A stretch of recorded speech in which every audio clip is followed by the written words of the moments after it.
from Super7 and their Transformers Ultimates line, this is the G2 Megatron from Wave 3. When you take the dust sleeve off, you can see this is a massive box. We have multiple hands and heads all throughout the sides here. There is a second tray in the back. You can see the figure very well, and then just kind of Transformer G1 grid pattern here on the side. More on the back, we got the old tech specs here. Megatron's tech specs make no sense to me, right? Like 8 intelligence, I guess, he's not a genius, right? And then courage, 7, so I mean more so than average, but he'll still run away. Skill, though, that feels like nowadays skill's always 10 for Megatron. I guess it's been a while since I remembered the Megatron before the days where we insisted that he was like the greatest gladiator of Kaon or whatever. But still, tech specs if you're into that, which I'm not. Let's look at the figure. Here's the thing you guys gotta understand, right? The Super7 Transformers Ultimates. I bought 2 figures from Wave 1, Bonsaitron and Bombshell. I didn't like those figures at all. I washed my hands of the line. I wasn't going to buy any more. The only reason I bought this one is because I saw him for sale in a comic book shop. And in all honesty, I bought him because I was so excited for this guy to come in that I got him more or less just to have a thrill of the purchase. And because I thought, hey, why don't I make a video where I can really just dunk on the Super7 and talk about how great the MDLX is. But this figure is genuinely so surprising to me. Like, to the point where it makes me want to get other Super7 Ultimates. Because I can't believe that it's just this one that's good, right? So you look at him, right? And I saw him and I was like, oh, well, I can tell how this is going to articulate not all that well. So you have this ball joint in the head, okay? Looks decent. And then we have ab crunch, pretty solid, waist. And then we have universals at the hips, deep knees, and then a little bit at the toe. So I'm thinking like, okay, well, what can the arms do? Like, back and forth, right? And then I did that. They hit a universal inside the arm. And I don't know why, but that genuinely impressed me. Alongside that, the elbows are decent. We have good hand articulation. And let me just say this, right? When it comes to replicating the G2 toy, this is really good. I mean, the head sculpt is spot on. Like, this is just a better take on the G2 Megatron head sculpt. All the odd details are there, like the pursed lips and the little barrels at his cheeks. But at the same time, it's so sharp and characterful. The camo is all there. The figure has a powerful look. It's boxy, sure. But it also just hits all the visual cues I could want out of a G2 Megatron. Again, right? Just to pop this guy back in.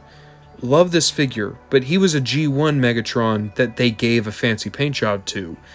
This guy is a G2 Megatron, first and foremost. No apologies, no attempts to masquerade what he wants to be.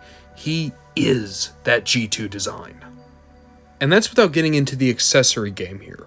This figure comes loaded. So the first thing I'll point out is he comes with the big cannon.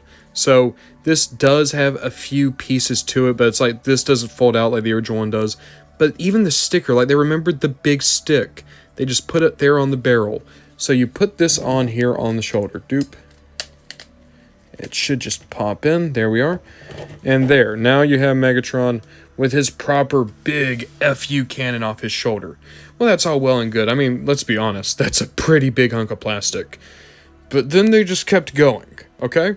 So I'm going to go over first the kind of boring accessories, right? The things you'd expect. We, of course, have a lot of hands on this guy. Straight out of the box, he comes with 2 closed fists. Well, if you don't want 2 closed fists, you have, boop, boop, boop, boop, boop, boop, boop, 2 trigger fingers, so 2 gun-holding hands. Alongside that, you have 2 just normal grippy hands, like maybe if he's holding a sword or something. And then we have 2 more gestural hands, as if he's trying to deliver a sermon on the mount. So, those are pretty expected. Then he comes with alternate heads, and then you might think, oh, different expressions? No. You get a G1 head, which is given the G2 paint scheme, which I'm not big on, but it's there. And then they gave you a head sculpt from the G2 comic. The blue face paint, the screamy, gritting teeth. I actually like this head sculpt a lot. And if we want to switch these out, we're just going to go like this. Poop. Oh. Well, I just sent the cannon flying. But okay. That's one head off. We're going to put this head on. Boop. Yeah. It's definitely given a little bit of a fight. Alright. That took more wrestling than I thought it would. Just to be clear, I didn't have to use the hot water trick or a hair dryer. It did work eventually, but now we got the cannon back on. I like that a lot, actually. I really like the blue face sculpt. Like, these two are both winning head sculpts. If I could get a second one for cheap, I might double dip on this. Okay, so those are the boring accessories, right? The things you'd expect. Hands, heads, sure. But then we get extra weapons. For one, we get a fusion cannon. Keep in mind, G2 Megatron didn't have a fusion cannon, but we have one here, and it goes right here on the arm. Now, I complained in the MDLX review, I'm not big on that fusion cannon, and this is literally just the cartoon fusion cannon put to plastic, but I like it more because it's not too big, which is really dumb considering how much I love the cannon that's obviously too big, so big that they put big stick on it. But yeah, like, the fusion cannon, I like being a little bit smaller, so that's fine. So, okay, extra gun. Well, we also have this, kind of a submachine gun. Okay, that's pretty wild. And then another gun. Okay. And then a third gun. That's literally just a purple Uzi. That's 3 separate guns. None of these came, well, this one is supposed to be the toy gun, so this is the toy gun. These two, though, just come from the comic. That's wild. We have more guns than we can hold with this Megatron. But wait, there's more. They gave us a bandolier. They gave us a bandolier because of one panel from the G2 comic. And then they gave us a sword. Because why not? Because dare I say why not? Okay, sure, this is overkill, but are you honestly going to tell me overkill is a bad thing in this case? Talk about a redemption arc, man. This figure is just really blowing my mind. In a different way than the 3-0 figures, right? This one isn't super articulated, it's not very detailed.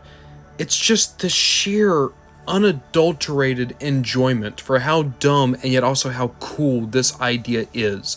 Big, angry tank Megatron with way too many guns. I love this.